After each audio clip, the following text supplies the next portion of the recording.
vérifie de faveur. Je sais qui je suis. Je marche de la puissance. Bravo le Seigneur. Je sais qui je suis. Qui est la Bible? Je crois qu'elle est la parole de Dieu. Je suis ce qu'elle dit que je suis. Je possède ce qu'elle dit que je possède. Et je peux faire ce qu'elle dit que je peux faire. Dis Amen très fort à cela. Que Dieu vous bénisse. C'est une brève exhortation que je vais partager avec vous, mais elle est absolument importante. Et le thème de cette exhortation, c'est réussir le passage de l'année qui s'achève à l'année à venir. On va le dire ensemble, réussir le passage de l'année qui s'achève à l'année à venir. Alors, l'exhortation porte sur 12 points. 12 points qui vont être présentés brièvement. Prenons nos Bibles en Josué chapitre 1. Josué chapitre 1. À partir du verset 1, je lis. Après la mort de Moïse, serviteur de l'Éternel, l'Éternel dit à Josué, fils de Nun, serviteur de Moïse, Moïse, mon serviteur, est mort. Maintenant, lève-toi, passe ce Jourdain, toi et tout ce peuple, pour entrer dans le pays que je donne aux enfants d'Israël. Tout lieu que foulera la plante de votre pied, je vous le donne comme je l'ai dit à Moïse. Verset 4. Vous aurez pour territoire depuis le désert et le Liban jusqu'au grand fleuve, le fleuve de l'Euphrate, tout le pays des Hétiens et jusqu'à la grande mer vers le soleil couchant. Nul ne tiendra devant toi tant que tu vivras. Je serai avec toi comme j'ai été avec Moïse. Je ne te délaisserai point, je ne t'abandonnerai point. Fortifie-toi et prends courage, car c'est toi qui mettras ce peuple en possession du pays que j'ai juré à leur père de leur donner. Fortifie-toi seulement et aie bon courage en agissant fidèlement selon toute la loi que Moïse, mon serviteur, t'a prescrite. Ne t'en détourne ni à droite ni à gauche, afin de réussir dans tout ce que tu entreprendras. Que ce livre de la loi ne s'éloigne point de ta bouche. Médite-le jour et nuit, pour agir fidèlement selon tout ce qui y est écrit, car c'est alors que tu auras du succès dans tes entreprises. C'est alors que tu réussiras. Ne t'ai-je pas donné cet ordre? Fortifie-toi et prends courage. Ne t'effraie point et ne t'épouvante point, car l'Éternel, ton Dieu, est avec toi dans tout ce que tu entreprendras. Josué donna cet ordre aux officiers du peuple. Parcourez le camp, et voici ce que vous commanderez au peuple. Préparez-vous des provisions, car dans 3 jours, vous passerez ce Jourdain pour aller conquérir le pays dont l'Éternel, votre Dieu, vous donne la possession. Disons amen à la parole de Dieu. Alors, très rapidement, je vais esquisser avec la grâce de Dieu les 12 pensées qui me semblent être des pensées fortes, des pensées importantes pour garantir notre succès du passage, n'est-ce pas, de l'année en cours qui s'achève à l'année à venir. Alléluia. Vous savez, cette semaine-là, les semaines sont uniques, mais celle-ci, elle est particulière.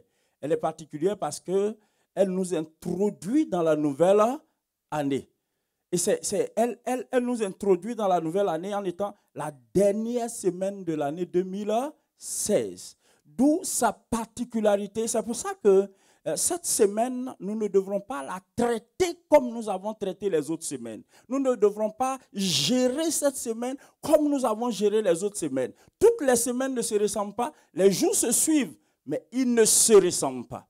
On ne peut pas, on ne gère pas tous les jours de la même façon. Vous voyez, par exemple, aujourd'hui, nous sommes dimanche et nous ne pouvons pas gérer dimanche comme nous avons géré samedi, vendredi ou les jours précédents. Amen.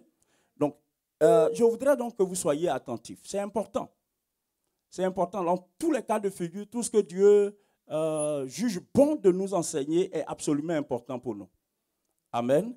Alors, la première chose, c'est une disposition. L'ensemble des choses que nous allons voir, ce sont des dispositions qu'il faut prendre pour pouvoir passer avec succès, n'est-ce pas, de cette année à l'année prochaine. Et la première disposition à faire, à prendre, c'est de dresser un inventaire objectif de 2016. Il faut dresser un inventaire. Il y en a qui l'ont déjà fait. Si tu l'as fait, que Dieu soit béni. Si tu ne l'as pas fait, il faut le faire. Il n'est pas tard. Il faut dresser un inventaire objectif de 2016. Objectif. Un inventaire, c'est quoi? Dans le jargon commercial, quand on parle d'inventaire, on parle du fait de recenser l'actif et le passif. L'actif, c'est tout ce qui est avantageux, tout ce qui amène du crédit, tout ce qui permet de gonfler n'est-ce pas, le chiffre d'affaires. Et le passif, c'est l'ensemble des dépenses, des dettes, etc., des charges. Donc, ramenons ça ramener à la vie pratique. On va dire quoi? On va dire que l'inventaire, c'est de voir qu'est-ce qui a marché et qu'est-ce qui n'a pas marché. Et ça, c'est un inventaire qu'il faut faire de façon objective. Il faut le faire. Prends un cahier, tu t'assois, tu pries et tu fais une analyse rétrospective de 2016. Tu vas jusqu'au 1er janvier 2016 et tu essaies de voir comment l'année a évolué, comment tu as évolué avec l'année, comment les choses se sont passées, pas par rapport à la vie de quelqu'un d'autre. Bien souvent, on s'occupe trop de l'autre. Non, il s'agit de s'occuper de soi, de faire un inventaire pour soi. Vous voyez, il est bon de dresser un inventaire pour soi, il est bon de dresser un inventaire pour la famille, mais il faut le faire pour soi d'abord, personnellement. Donc, premièrement, il faut dresser un inventaire objectif. Dis avec moi, inventaire. Dans cet inventaire, il faut tenir compte des choses accomplies, des choses non accomplies, des choses qui ont réussi, des choses qui n'ont pas réussi. Il faut tenir compte des planifications qui ont abouti et celles qui n'ont pas abouti. Il faut tenir compte de tout cela. Il faut aussi tenir compte de ce que Dieu a fait pour toi. Il faut répertorier tout ça. C'est important, c'est un exercice spirituel auquel on doit se soumettre.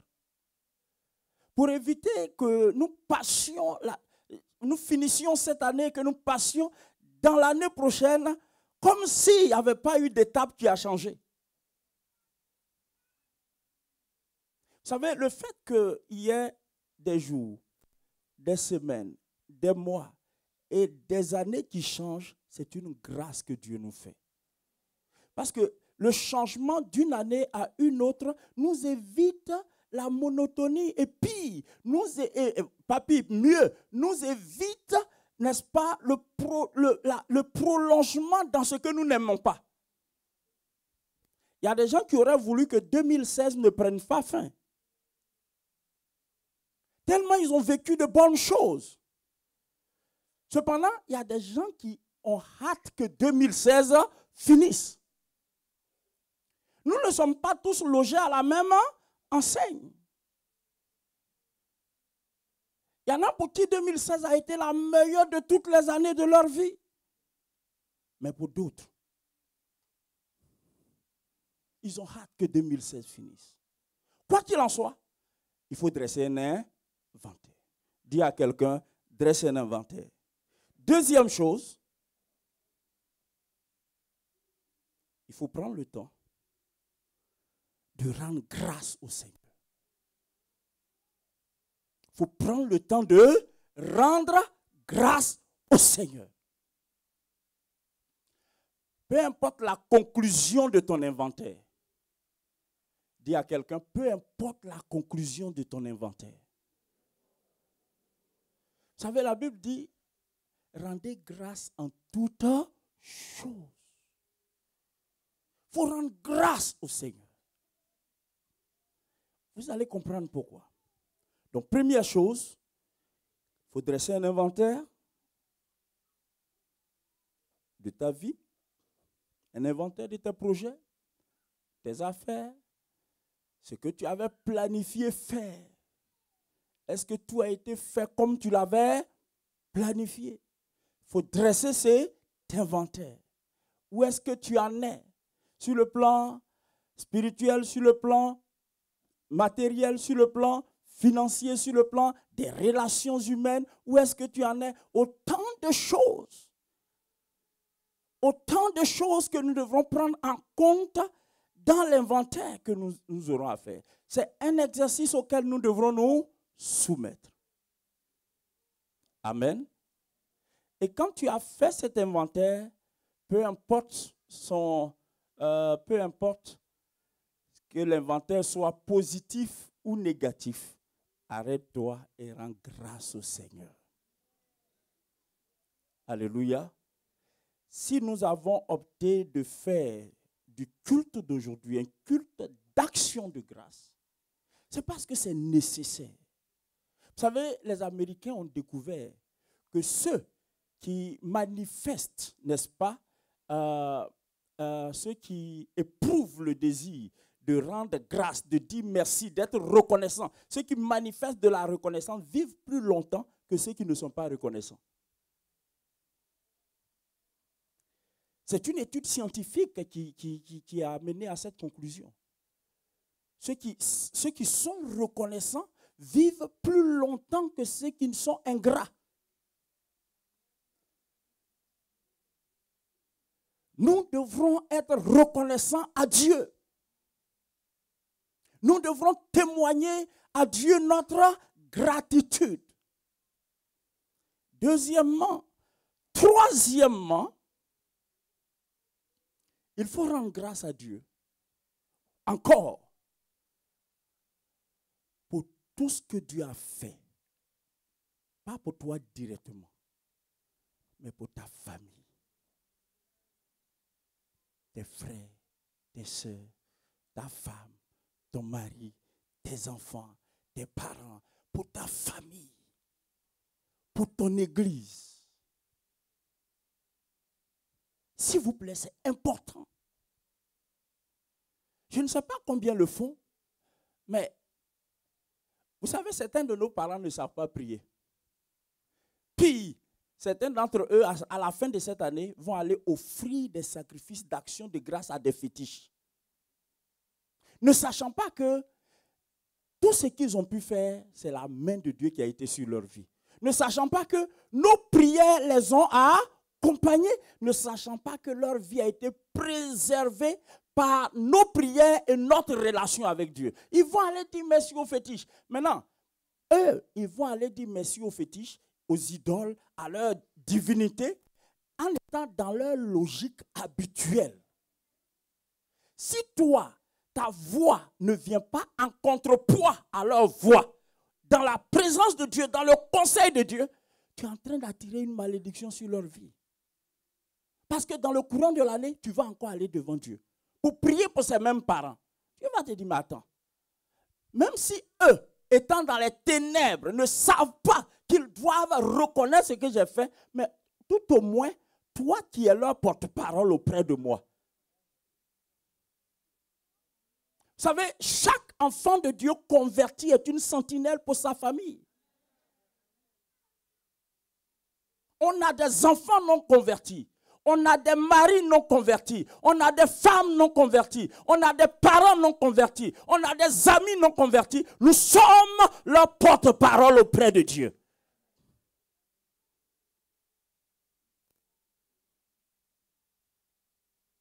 certains, même quand ils ne l'avouent pas, comptent sur nous.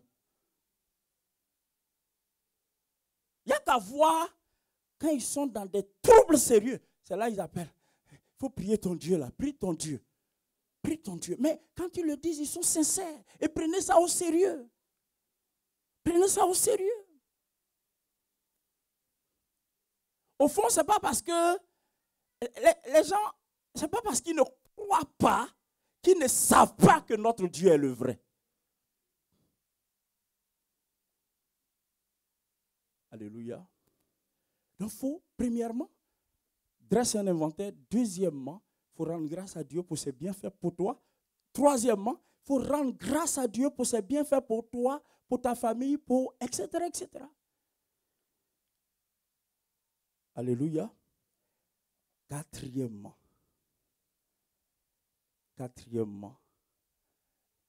tu vas t'en rendre compte dans ton inventaire. Il faut se repentir des péchés qui n'ont pas été traités.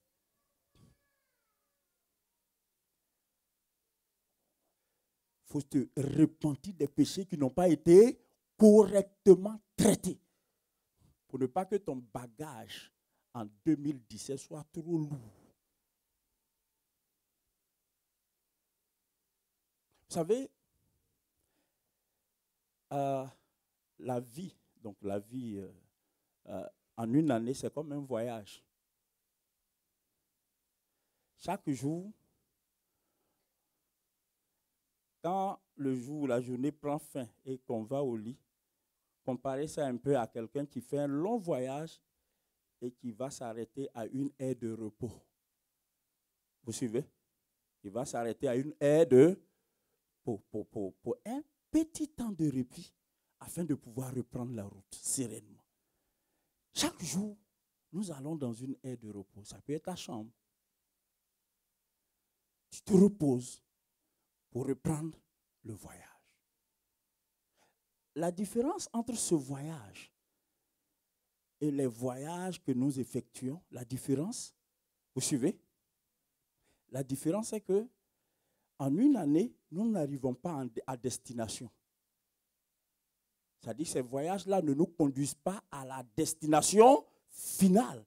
Mais c'est la fin, juste la fin d'une étape. Voyez-vous, la fin de 2016 n'est pas une destination. Mais c'est juste la fin d'une étape. Donc tu n'as pas compris. Dis à celui qui est à côté de toi, quand 2016 finit, c'est une étape qui vient de prendre fin. Et tu vas reprendre le voyage. Tu seras dans une nouvelle étape. C'est une façon importante, c'est une très bonne façon de voir la fin de l'année, non pas comme, vous voyez, pourquoi les gens finissent l'année dans la dépression? Pourquoi les gens finissent l'année ayant la tête comme ça? Pourquoi? Parce qu'ils voient l'année comme une finalité. La fin de l'année comme une finalité. Non, la fin d'une année n'a jamais été une finalité, c'est la fin d'une étape. C'est la fin d'une étape, ce n'est pas une finalité, ce n'est pas la destination finale. Une étape vient de prendre fin, une autre va reprendre. Alléluia.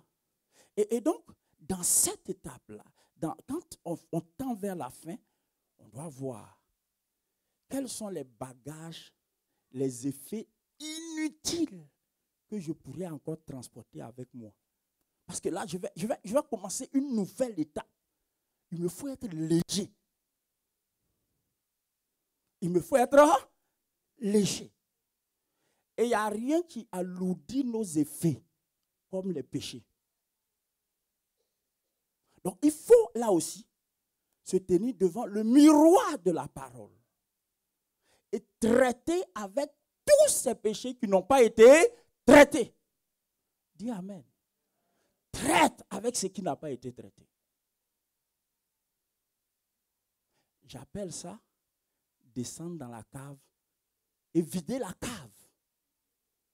Il faut vider la cave. Sinon, ça sera surchargé. Après, quand tu auras besoin de garder des choses précieuses, il n'y aura plus de place. Et vous savez, souvent, physiquement, matériellement, nous traînons avec nous des choses inutiles. Moi, si vous rentrez dans mon bureau, il y a des papiers, je n'ai pas besoin de ça. Mais je ne sais même pas pourquoi je les garde. J'ai ça. Quelquefois, je suis en train de faire des rangements, je vois, je regarde, je dis, je jette pas, je dis, c'est pas grave, je vais voir ça après. Puis je remets. Et ça prend de la place, ça prend de la place, ça prend de la place. Aussi longtemps qu'il s'agit de paperasses, ce n'est pas grave. Mais si c'est des péchés qui s'accumulent, c'est dangereux. C'est dangereux. Parce que nous sommes en train de sortir d'une étape. Alléluia. Et il est bon de laisser là ce qu'il faut laisser. Donc il faut se repentir. Dis à quelqu'un, il faut se repentir. De ce dont tu dois te repentir. Mais tu ne donnes pas la suite du message. Dis à quelqu'un, repens-toi de ce dont tu dois te repentir. C'était le quatrième point? Le cinquième point. Le cinquième point, pour réussir son passage dans la nouvelle année, c'est qu'il ne faut pas prendre le risque. Je vais le dire autrement. Le cinquième point, je vais le présenter autrement. Il faut mettre une croix. Dis à quelqu'un, mets une croix. Tu ne connais pas la suite, mais dis-le avec conviction. Dis, mets une croix sur ce qui ne mérite pas d'être commémoré. Je vais expliquer. Pour pouvoir entrer sainement, sereinement, proprement dans la nouvelle année, il faut mettre une croix sur ce qui ne mérite pas que tu t'en souviennes. Il y a des souvenirs qui vont nous booster pour 2017.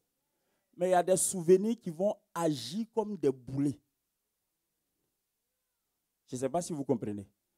Alors, il faut mettre une croix sur tout ce qui peut te faire du mal en 2017.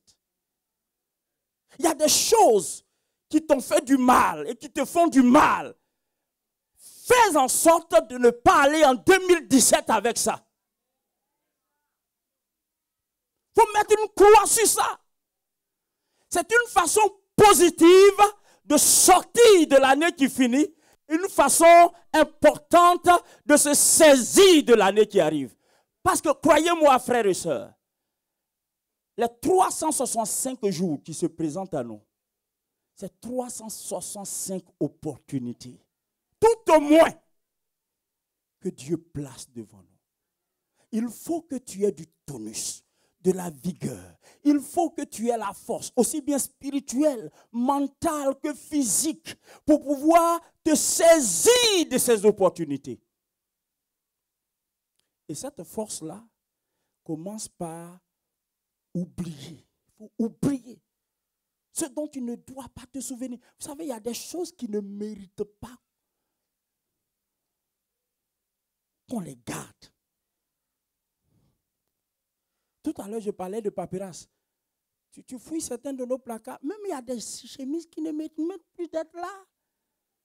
Mais elles sont sur cintre, accrochées. Ça fait 3 ans, on ne les a jamais touchées. Et on est là. Et on dit, j'ai plus de place dans mon placard. J'ai plus de place dans ma garde-robe. J'ai plus de place dans mon armoire. J'ai plus de place. Tu es conscient que tu n'as pas de place, mais fais-toi de la place. Et il y a des chemises, il y a des chaussures, il y a des choses. Ça, c'est l'image, c'est une métaphore, mais qui est vraie. Qui est vraie. Maintenant, dans notre vie de tous les jours, il y a des choses que des gens nous ont faites, des torts que les gens nous ont faites, des paroles qui nous ont blessés, des attitudes qui nous ont blessés.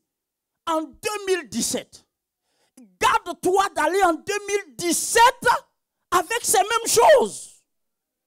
Si tu fais ça, tu sais ce qui va t'arriver? Tu sors de 2016 malade et tu vas entrer en 2017 malade. Tu vas accuser celui qui t'a mal parlé. Mais lui, il continue sa vie. Tu sais, c'est toi qui dois traiter les choses de sorte à pouvoir entrer en 2017 léger. Quelqu'un t'a insulté, laisse tomber. Quelqu'un t'a mal parlé, laisse tomber. Quelqu'un t'a lorgné, laisse tomber. Tu as été victime de méchanceté, laisse tomber.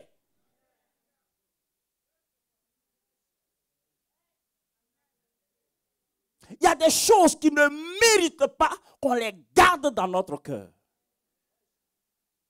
Pourquoi?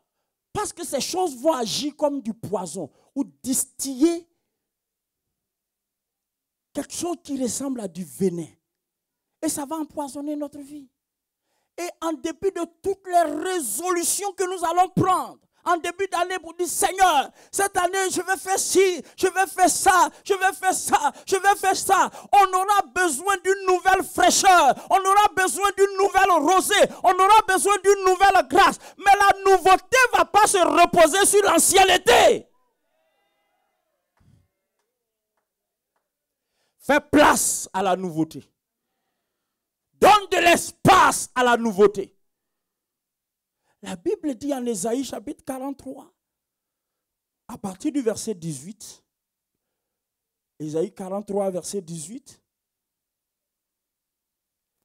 il a dit, ne pensez plus aux événements passés et ne considérez plus ce qui est ancien. Voici, je vais faire une chose nouvelle. Sur le point d'arriver, ne la connaîtrez-vous pas? Je mettrai en chemin dans le désert et des fleuves dans la solitude. Les bêtes des champs me glorifieront, les chacals et les autruches, parce que j'aurai mis des eaux dans le désert. C'est une parole forte. Certainement, j'aurai l'occasion de revenir là-dessus. Mais le point qui m'intéresse, ce sur quoi Dieu voudrait attirer ton attention, c'est les souvenirs sur lesquels il faut mettre une croix. Tu sais quoi? La même sœur qui t'a fait du tort, elle sera toujours là en 2017. Parce que, qu'est-ce que tu vas faire? Le frère qui t'a fait du tort, il sera toujours là en 2017. Ton parent qui t'a fait du tort, il est toujours là. Tu veux qu'il meure, tu n'as pas le pouvoir de lui ôter la vie. Et même si tu en avais le pouvoir, tu ne vas quand même pas devenir meurtrier. Donc, essayons de réfléchir. Il t'a fait du tort. Vous êtes toujours ensemble. Il y a de fortes chances que vous vous croisiez même le premier de l'année, le premier jour. Tu n'as pas droit de mort ou de vie sur lui. Suivez-moi. Donc, il va exister malgré toi. Comment vous pouvez être en harmonie? La seule façon de résoudre ce problème, c'est d'enlever ce qu'il t'a fait qui fait mal, de mettre ça de côté, d'éloigner ça de toi. Il faut effacer son ardoise. Dis Amen. Parce que vous savez, on tient des ardoises pour chacun. On tient des cahiers pour chacun. X m'a fait ça, Y m'a fait ça, Z m'a fait ça. Si Dieu nous écoutait, il y a longtemps que X serait enterré. Mais non. Amen. Dieu dit, peu importe ce que l'autre t'a fait, Peu importe les souffrances que tu as endurées. Peu importe le tort que l'autre a fait. Peu importe la nature de l'événement que tu as vécu et qui t'a attristé, qui t'a abattu, qui t'a bouleversé. Peu importe. Il y a des choses que nous devrons apprendre à oublier. C'est une force de caractère et c'est une grâce de pouvoir oublier ce qui est oubliable. Dis Amen. Voyez-vous donc, première disposition pour sortir de l'année 2016 et entrer en 2017 avec succès, c'est de dresser un inventaire objectif, sincère et honnête. Toi-même, tu dresses ton inventaire. Il ne faut pas que quelqu'un voie. Toi, dresse. Parce que vous savez, il y a des choses que personne ne sait de nous à part Dieu. Donc, si tu dresses ton inventaire, il faut faire attention pour ne pas que quelqu'un d'autre voie. Si tu fais ça avec ton portable, Google va se saisir de ça. Facebook va se saisir de ça. Donc, il faut faire ça sur vous savez pourquoi de plus en plus on n'écrit plus sur les feuilles? Parce que sur les feuilles, on ne peut pas contrôler. Après, tu déchires, tu jettes, personne n'a vu. Mais sur ton portable ou ta tablette, dès que tu écris efface, ce n'est pas grave, mais ça est là. Donc, tu ne vas quand même pas dresser l'inventaire de ta vie sur ton portable. Ce serait trop de naïveté. Même si tu aimes ton portable, évite ça. Amen. Deuxièmement, il faut rendre grâce au Seigneur. Rendre grâce pour soi-même, rendre grâce pour sa famille. Très important. Et quatrièmement, il faut se repentir. Cinquièmement, il faut mettre une croix sur ce qui ne mérite pas d'être commémoré. C'est bien qu'on commémore les naissances. Mais est-ce que tu dois commémorer l'anniversaire d'une douleur? Ça dit quand la date là arrive, tu dis waouh, aujourd'hui c'est le combien? On dit c'est le 25 décembre. Je me rappelle, c'est aujourd'hui que le frère là. C'est aujourd'hui là. L'année passée, à la même date. Le diable est mauvais. Comment tu peux célébrer l'anniversaire de quelque chose qui te détruit? C'est peut-être l'occasion pour moi d'ouvrir une parenthèse. Vous savez, quand on devient chrétien, il y a des choses qu'on ne doit plus faire. Tu as perdu un parent, ton parent là il te coûte très cher. Il est mort, il est mort. Arrêtez de célébrer l'anniversaire des gens qui sont morts. Ça ne se fait pas. C'est-à-dire que j'ai perdu un parent le 25 décembre 2000, je ne sais pas combien. Et puis, chaque 25 décembre, je condamne toute la maison à la tristesse. Mes amis, je les oblige à la tristesse. Je leur impose la tristesse. Vous dites que est-ce que la sortie là, ce sera toujours possible? Non. En fait, j'avais dit ça, je ne savais pas que c'était. Tu sais, c'est le 25 que j'ai perdu un tel. Je ne peux pas sortir. Un tel qui est mort. Un tel qui il n'est même plus dans son cercueil. Mais arrêtez ça. C'est des habitudes religieuses qui attirent même des démons. Depuis qu'on célèbre l'anniversaire d'un mort, et les gens sont là.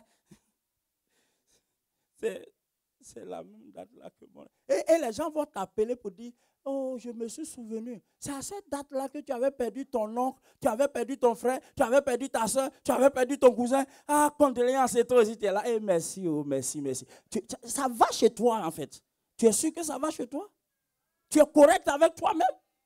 Tu es disciple de la vie et tu célèbres la mort. Jésus est la vie. Il dit, je suis le chemin, la vérité et la vie. Tu es disciple de la vie. Arrête de célébrer la mort. La Bible dit, Moïse, mon serviteur, est mort. Il est mort, il est mort. Il est mort, il est mort. Même si c'est ton parent, Nous tous, on a un parent. Vraiment, ce qu'elle a fait pour moi, elle est morte. Elle est morte. Elle est morte. Donc, vous voyez, il y a des souvenirs qu'il ne faut pas commémorer. Dis Amen. Est-ce que je suis en train de parler à quelqu'un? Arrêtez de vous rendre dans les cimetières et puis vous pleurez. Faites, c'est pas bien. C'est pas bien. Ce qu'il faut retenir, écoute. Le point 5 dit, il faut mettre une croix sur quoi? Ah, vous n'avez pas suivi. Il faut mettre une croix sur quoi? Il y a des choses qui ne méritent pas d'être dans notre mémoire. Il y a des choses qui ne méritent pas d'être archivées. Ne les archive pas. Même dans les entreprises, ils ont trouvé des moyens. Il y a des trucs qu'on appelle des destructeurs. Hein? Pour détruire certaines choses. Donc, il y a des souvenirs qu'il faut jeter dans les destructeurs. Il faut les détruire. Il faut les détruire. Il faut les détruire. C'est important. Vous savez, l'être humain n'est pas infini. Nous sommes des êtres finis. Et notre cœur n'est pas infini dans son étendue, n'est pas infini dans sa capacité. Prends ton cœur comme un disque dur. Il y a des choses, il faut les effacer pour faire place à d'autres. Il faut les effacer. Sinon, après, il n'y aura plus de place. Tu vas enregistrer quelque chose, on dit il n'y a plus de place. Et il y en a qui ne comprennent pas. Est-ce que vous savez qu'il y a des gens qui sont victimes d'oubli? Ils oublient tout et n'importe quoi. C'est-à-dire qu'ils ne sont plus capables de retenir. Mais ça se trouve, ta mémoire est trop surchargée. Tu as gardé des choses qu'il ne faut pas garder. Donc, ce que tu dois garder, tu ne peux pas garder. On te dit des choses, tu oublies. Quand ça vient, ça sort. Ça vient, ça sort. Pourquoi? Ta capacité de rétention en termes de mémoire est faible. C'est bourré parce que tu as trop mis de choses là-bas. Dis à quelqu'un, il faut effacer. Est-ce qu'on peut acclamer le Seigneur?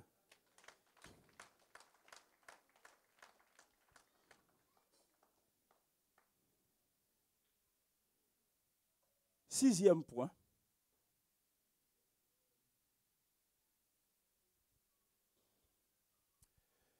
Tout ce que j'ai dit là, en fait, c'est pour vous aider à passer avec succès dans la nouvelle année.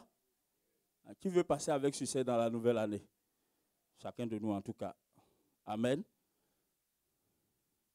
Dieu merci, il y a une nouvelle année qui arrive. Ce n'est pas la fin du monde. Dieu merci. Assister à la fin du monde demain, ce serait triste pour plusieurs, hein, n'est-ce pas?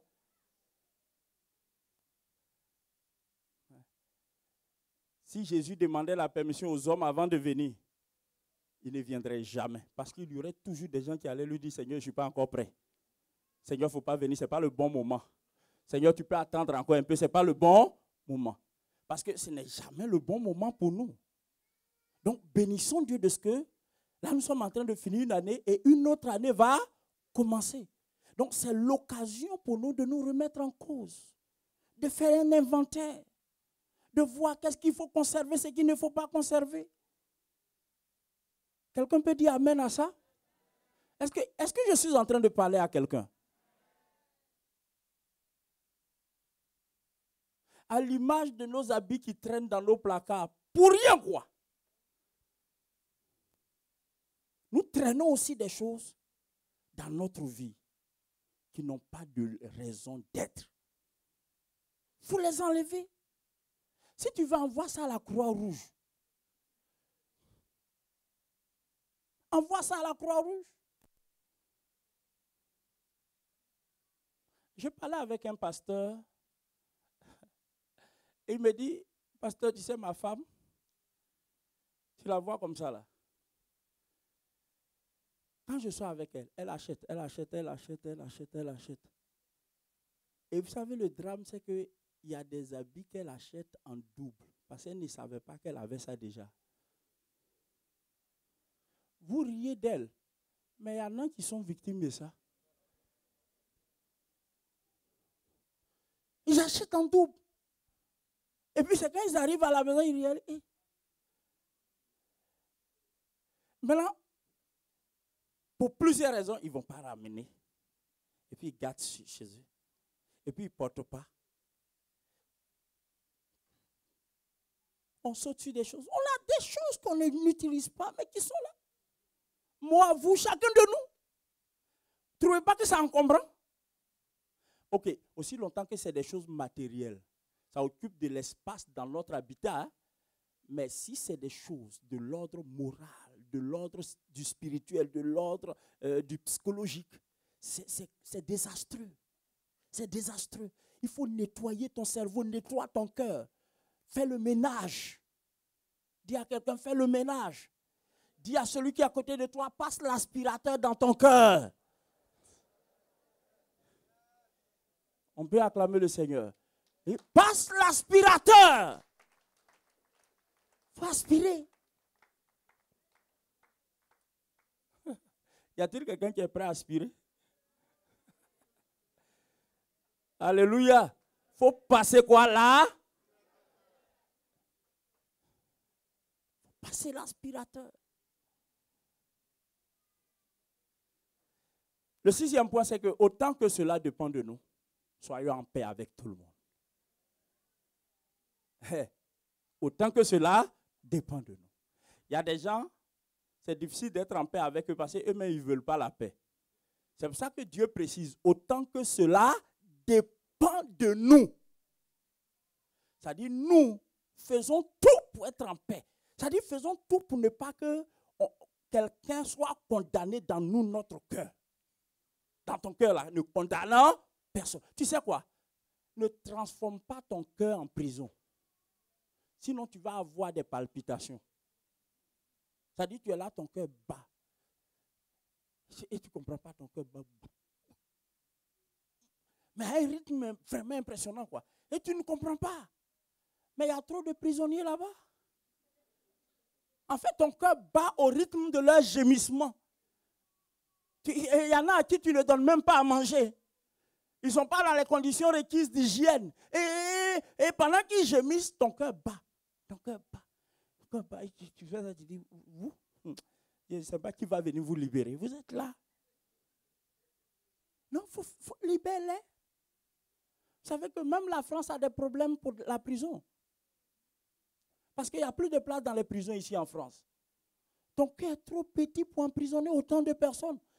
Si comme on avait suffisamment de temps, je m'arrêterais pour demander à chacun de vérifier combien de prisonniers il a. Vous savez de qui il est question quand je parle de prisonniers? Qui c'est? Qui a emprisonné quelqu'un dans son cœur? Ça, c'est la question difficile, ça. Non, il faut bien réfléchir. Qui a emprisonné quelqu'un dans son cœur? Ça dit que quelqu'un est quelque part, il mange mais il ne grossit pas. Il fait tout. Il mange mais il ne grossit pas. Il ne comprend pas. Il ne va pas bien. Il va à l'hôpital, on lui dit, mais tout est correct chez toi. Il dit, mais tout est correct, mais pourquoi je suis comme ça? Il est en prison quelque part. Tu l'as emprisonné. Et quand il vient vers toi, tu le salues, tu souris quoi. Et tu dis, toi, tu es allé où? Je sais où tu es. Heureusement, tu n'es pas son Dieu. Il faut faire la paix avec tout le monde. Septièmement, il faut comprendre qu'aucun échec n'est final. Dites avec moi, aucun échec n'est final. On va le dire encore, aucun échec n'est final. C'est une chose importante. C'est pour ça que j'ai commencé par expliquer que la fin d'une année n'est pas la fin du voyage. C'est la fin d'une étape, mais pas la destination. Vous savez quoi? J'ai lu dans la Bible que la première tentative de Moïse pour libérer Israël avait échoué. Ça ne l'a pas empêché de devenir le grand libérateur qu'Israël a connu. Aucun échec n'est final. Et même, il a eu un autre échec, plus lamentable que le premier. C'est le jour où il s'entendit dire par Dieu qu'il ne mettra pas pied à Canaan. Moïse avait échoué. Parce qu'il avait conduit le peuple pendant des années. Et il voyait Canaan à proximité. Et parce qu'il a fait l'erreur de frapper le rocher au lieu de parler au rocher, Dieu lui a dit, interdit, tu n'iras pas à Canaan. Regarde Canaan, tu vas voir Canaan, mais tes pieds n'y seront jamais. Échec pour Moïse. À ce stade-là, donc Moïse se retire, il va devant Dieu et il plaide avec Dieu pour dire, Seigneur, je te demande pardon. Vous savez ce que Dieu a dit à Moïse? Ne me parle plus jamais de cette affaire. Tu ne mettras pas pied à Canaan. Point final. Ça est dans la Bible. Échec. Mais j'ai été impressionné en étudiant la vie de Moïse, de me rendre compte que ce que je suis en train de vous décrire comme échec n'a pas déterminé et ne déterminera pas la fin de vie de Moïse en réalité.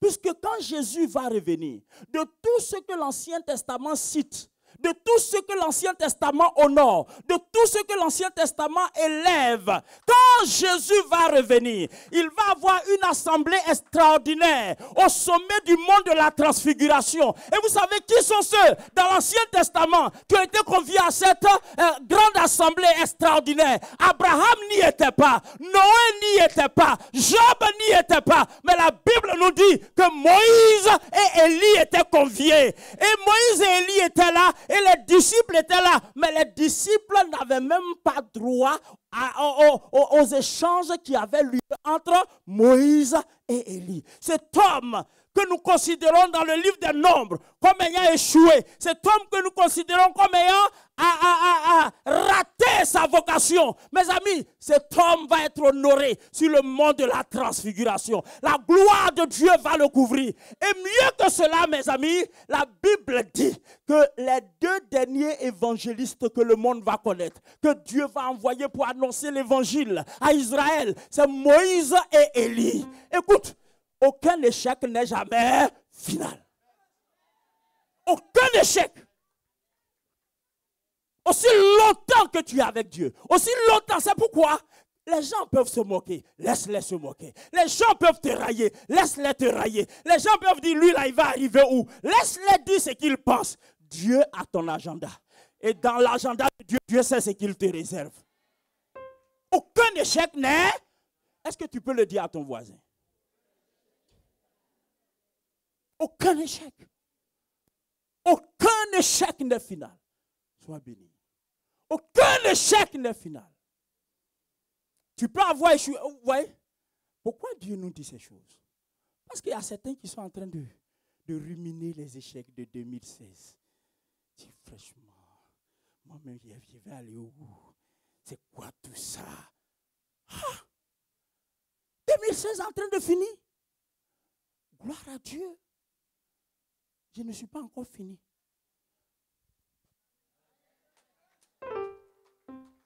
« 2016 est en train de finir. » Mais moi, je ne suis pas encore fini. Je ne suis pas encore fini.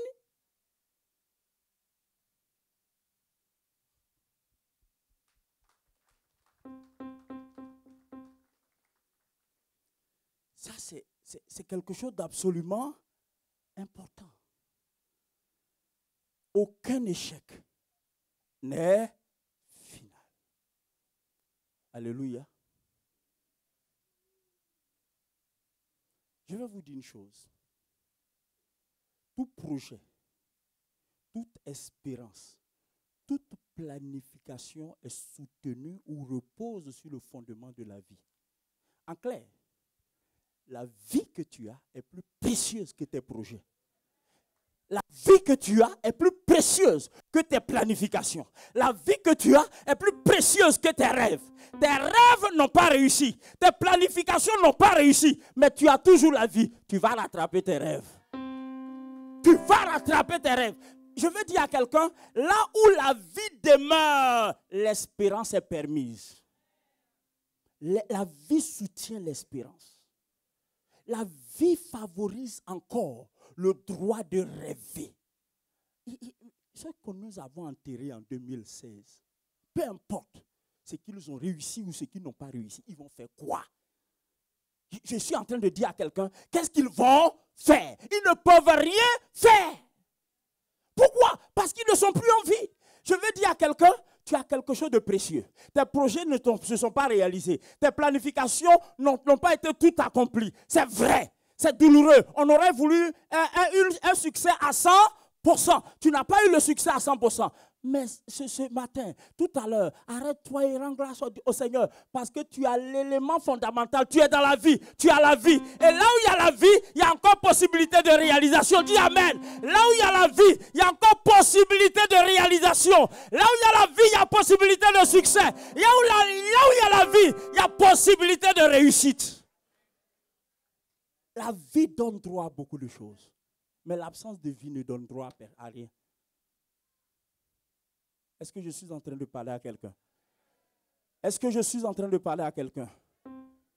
La vie donne droit à des choses. Tu as perdu de l'argent. Tu as perdu ton travail. Tu as perdu des opportunités. Tu as encore la vie. Ces opportunités viendront. C'est la vie qui appelle l'argent. Peu importe la nature des opportunités que Dieu va susciter. Mais si tu es mort, les gens vont juste dire, ah, ça là, le frère qui est mort là, s'il était là, tu es mort.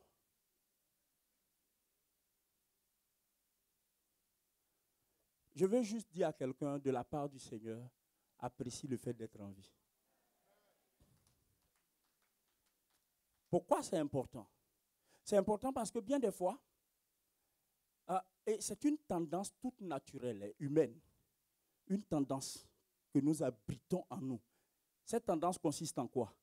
À nous focaliser sur ce qui n'a pas marché et on oublie ce qui a marché. Et c'est comme ça que certains sont en train de vouloir terminer leur année. Fais attention, hein? Fais attention. Il ne faudrait pas que ce qui n'a pas marché occulte ce que Dieu a fait dans ta vie.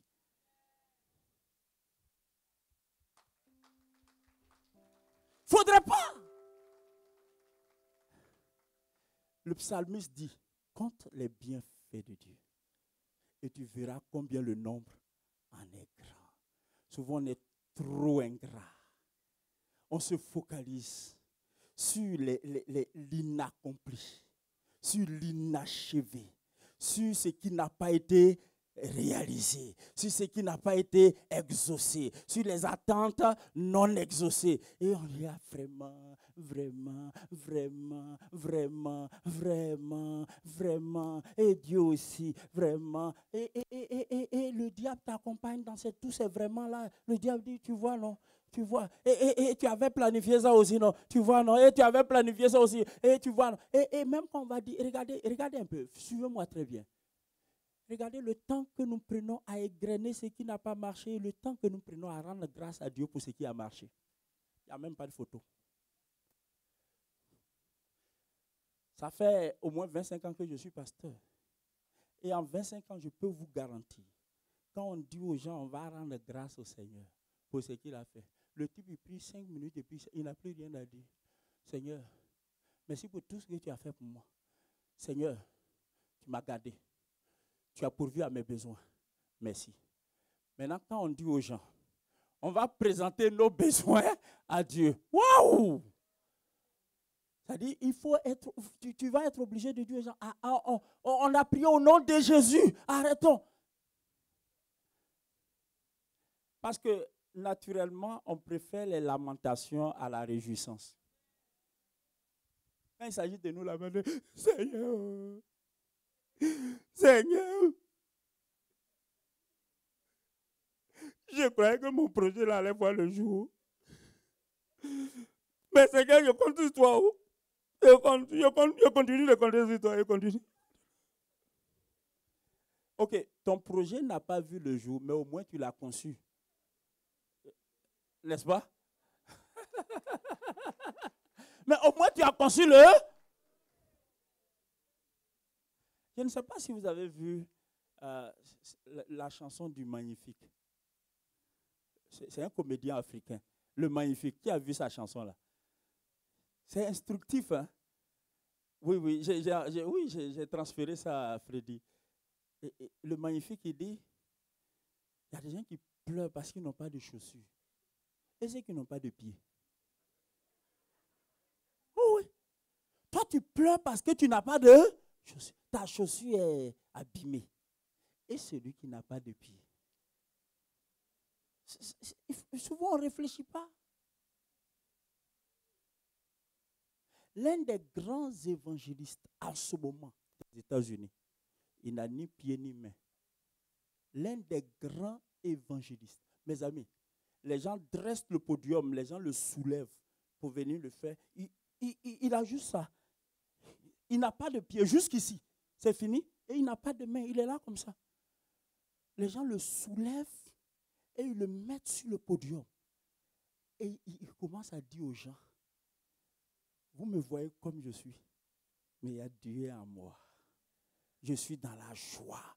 En fait, il apprécie mieux la vie que nous.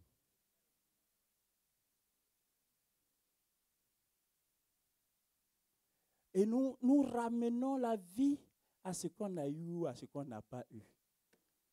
Et c'est vous savez, nous plaçons tout dans le thermomètre de ce qu'on a ou ce qu'on n'a pas. Et on met la vie de côté. Et quand on n'a pas ce qu'on voulait avoir, la vie n'est pas bien. Waouh! La vie est sacrée.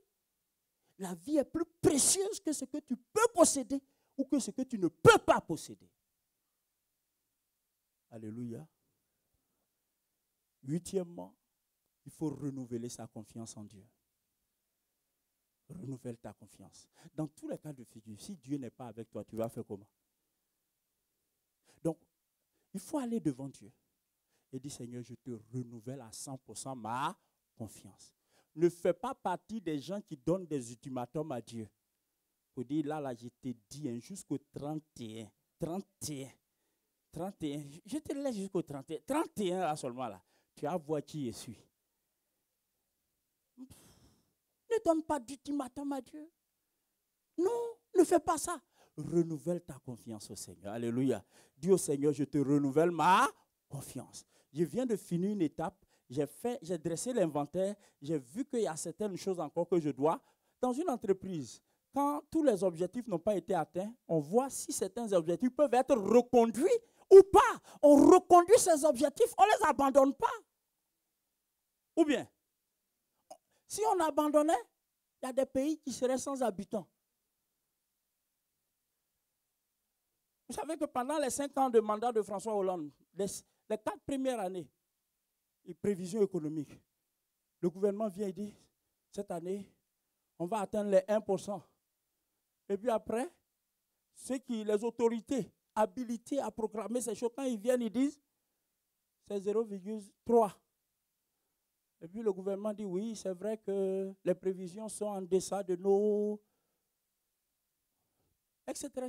Ça c'est la vie, quoi. Je ne suis pas en train de t'encourager à la médiocrité, mais je suis en train d'ouvrir tes yeux sur la nécessité d'être réaliste avec toi-même. Sois réaliste et puis arrête des migraines inutiles. Hein? Bien souvent, on se fait du mal, on se mortifie, on souffre. Non pas trop parce que ce qu'on a planifié n'est pas arrivé, n'a pas été accompli, mais parce que l'autre est en train de nous dévancer. C'est juste ça notre problème. En fait, on souffre plus de jalousie que du non-accomplissement. Pourquoi? Parce que toute notre vie, on la vit en comparaison de l'autre. Peut-être que ce serait nécessaire pour quelqu'un ce matin de comprendre que tu n'es en course avec personne. Tu n'es en concurrence avec personne. Est-ce qu'il sait comment tu es né? Il sait qui est ta famille. Tu viens de quelle famille? Il ne connaît pas. Vous savez quoi? Chacun est unique. Mon histoire est mon histoire. Elle est unique. Elle est unique. Je ne peux pas me permettre d'envier X ou d'envier Y, que Dieu m'en garde. Parce que même si je l'envie, je ne serai jamais lui. Donc, il y a des envies qu'il ne faut plus traîner en 2017. ça te fait du mal pour rien. La Bible dit que l'envie est une carie. Est comme la carie des os. Est une carie dans l'âme. Non, mais sérieux, hein? Il y a des gens, ce n'est pas parce qu'ils ont planifié des choses, ça n'a pas marché. Mais en fait, s'ils ont planifié puis ça n'a pas marché, ils peuvent renouveler de patience, et d'espérance, d'espoir, etc., etc. Mais le fait est que l'autre pour lui a marché. Et ça leur fait mal. Tu as fait quoi? C'est l'autre et l'autre, tu ne seras jamais lui. Dis à quelqu'un, arrête d'être jaloux. À la fin de l'année, là, pardon.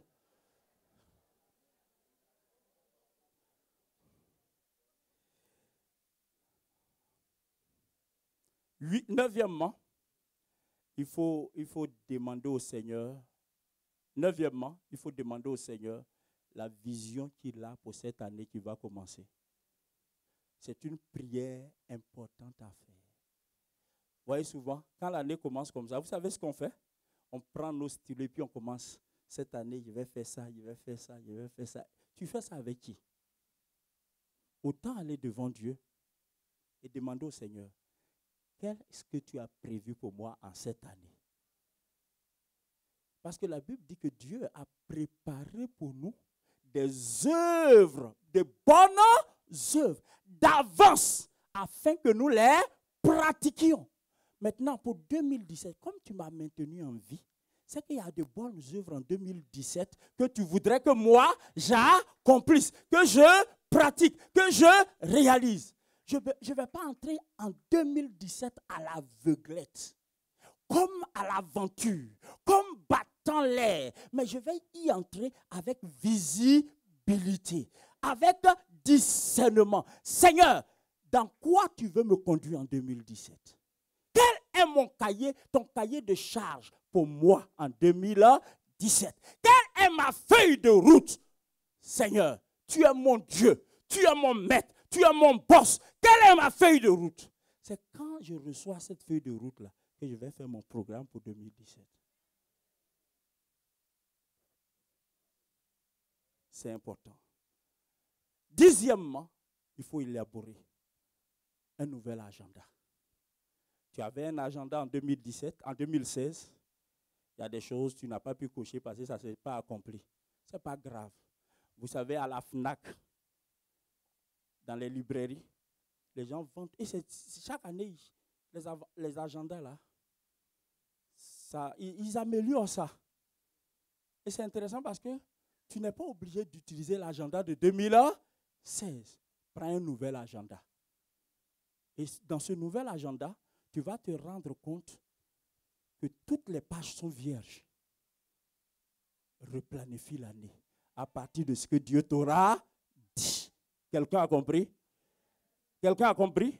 Donc, élabore un nouvel agenda, établis une nouvelle planification et projette-toi dans de nouvelles perspectives.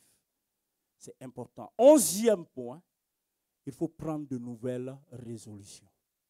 La Bible dit, à tes résolutions répondra le succès. À tes résolutions. C'est clair, on ne peut pas avancer sans résolution. En fait, mon avenir est déterminé par la force et la témérité de mes résolutions. C'est à l'aune de mes résolutions que je peux apprécier mon avenir. Quelqu'un n'a pas compris?